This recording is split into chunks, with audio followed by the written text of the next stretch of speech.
मेरे प्यारे बहनों और भाइयों,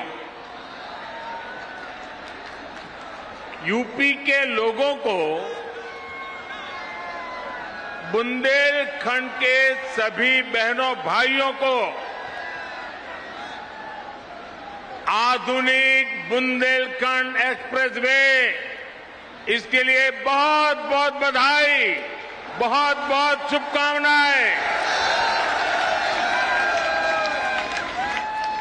ये एक्सप्रेसवे बुंदेलखंड की गौरवशाली परंपरा को समर्पित है। जिस धरती ने अनगिनत शूरवीर पैदा किए, जहां के खून में भारत भक्ति बहती है, जहां के बेटे बेटियों के पराक्रम और परिश्रम ने हमेशा देश का नाम रोशन किया है, उस बुंदेलखंड की धरती को आज एक्सप्रेस वे का ये उपहार देते हुए उत्तर प्रदेश के सांसद के नाते, उत्तर प्रदेश के जनप्रतिनिधि के नाते मुझे विशेष खुशी मिल रही है। भाइयों और बहनों, मैं दशकों से उत्तर प्रदेश आता जाता रहा।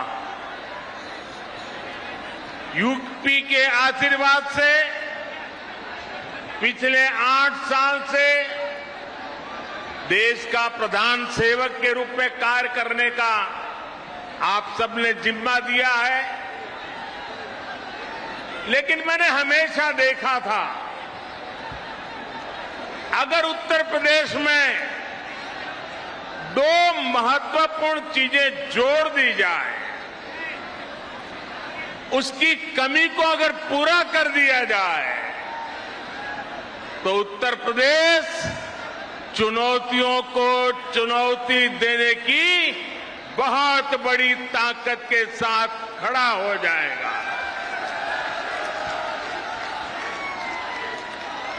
पहला मुद्दा था यहां की खराब कानून व्यवस्था। जब मैं पहले की बात कर रहा हूं, क्या हाल था आप जानते हैं। और दूसरी हालत थी हर प्रकार से खराब कनेक्टिविटी। आज उत्तर प्रदेश के लोगों ने मिलकर योगी आदित्यनाथ जी के नेतृत्व में उत्तर प्रदेश की पूरी तस्वीर बदल दी है।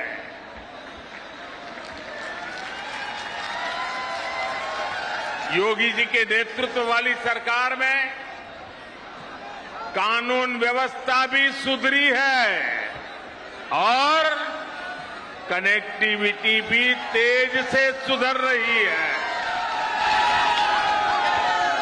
आजादी के बाद के 7 दशकों में यूपी में यातायात के आधुनिक साधनों के लिए जितना काम हुआ, उससे ज्यादा काम आज हो रहा है।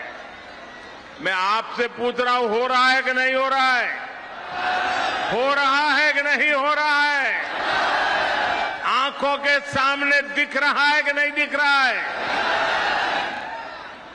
बुंदेलखंड एक्सप्रेसवे से चित्रकूट से दिल्ली की दूरी करीब करीब 3-4 घंटे कम हुई है, लेकिन इसका लाभ इससे भी कई गुना ज्यादा है। ये एक्सप्रेसवे यहां सिर्फ वाहनों को गति देगा इतना ही नहीं है, बल्कि ये पूरे बुंदेलखंड की औद्योगिक प्रगति को भी गति देने वाला है। इसके दोनों तरफ इस एक्सप्रेस हाईवे के दोनों तरफ अनेक उद्योग स्थापित होने वाले हैं। यहां भंडारण की सुविधाएं, कोल्ड स्टोरेज की सुविधाएं बनने वाली है। बुंदेलखंड एक्सप्रेसवे की वजह से इस क्षेत्र में कृषि आधारित उद्योग लगाने बहुत आसान हो जाएंगे। खेत में पैदा होने वाली उपज को नए बाजारों में पहुंचाना आसान होगा। बुंदेलखंड में बन रहे डिफेंस कॉरिडोर को भी इससे बहुत मदद मिलेगी। यानी ये एक्सप्रेसवे बुंदेलखंड के कोने कोने को विकास, स्वरोजगार और नए अवसरों भी जोड़ने वाला है। साथियों, एक समय था जब माना जाता था कि यातायात के आधुनिक साधनों पर पहला अधिकार सिर्फ बड़े बड़े शहरों का ही है। मुंबई हो, चेन्नई हो, कोलकाता हो, बेंगलुरु हो, हैदराबाद हो, दिल्ली हो, सब कुछ उनको ही मिले। लेकिन अब सरकार की बदली है, मिजाज भी बदला है और ये मोदी है, ये योगी है। अब उस पुरानी सोच को छोड़कर, उसे पीछे रखकर हम एक नए तरीके से आगे बढ़ रहे हैं।